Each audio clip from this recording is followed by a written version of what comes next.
જય શ્રી કૃષ્ણ. જ્યેષ્ઠ માસના શુક્લ પક્ષની એકાદશી એટલે નિર્જળા એકાદશી. ભીમે પણ અગિયારસ કરી હતી એટલે તેને ભીમ એકાદશી પણ કહેવામાં આવે છે.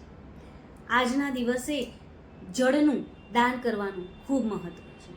પાણીથી ભરેલો ઘડો મંદિરમાં અથવા તો પછી કોઈ બિલ્ડિંગમાં અથવા તો પછી કોઈ ગરીબને કોઈ પણ સ્વરૂપે દાન કરવાથી ખૂબ પુણ્ય મળે છે. અગિયારસની એક કથા કહેવાય છે કે રૂકમાંગદ નામનો રાજા ખૂબ વિનમ્ર અને આજ્ઞાકારી હતો. એક દિવસ તેને ત્યાં તેના ઉદ્યાનમાં એક અપ્સરા આવી હતી. અપ્સરા જ્યારે વિહાર કરતી હતી ત્યારે તેને કાંટો વાગ્યો. કાંટો વાગતા તેના બધા જ પુણ્ય નષ્ટ પામ્યા. તેથી તે પાછી સ્વર્ગમાં ન જઈ શકી. ખૂબ બેચેન થઈ તે ત્યાં જ બેસી પડી. રાજાને આ વાતની જાણ થતાં રાજાએ પૂછ્યું શું થયું. તેણે વિપદા જણાવી અને રાજાએ સભામાં ઢંઢેરો પિતાવ્યો કે જે પણ એક આખો દિવસ ભૂખ્યું અને તરસ્યું રહ્યું હોય તે તાત્કાલિક સભામાં આવે. વણિકની એક પત્ની આવ્યા અને તેમણે કીધું કે હું આખો દિવસ ભૂખી અને તરસી હતી.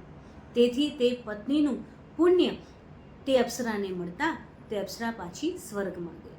રાજાને થયું કે ખાલી ભૂખ્યું અને તરસ્યું રહેવાથી પણ જો આટલું પુણ્ય મળતું હોય તો ખરેખર આની જાણકારી લઈ અને એનું વ્રત કરવાથી કેટલું બધું પુણ્ય મળે.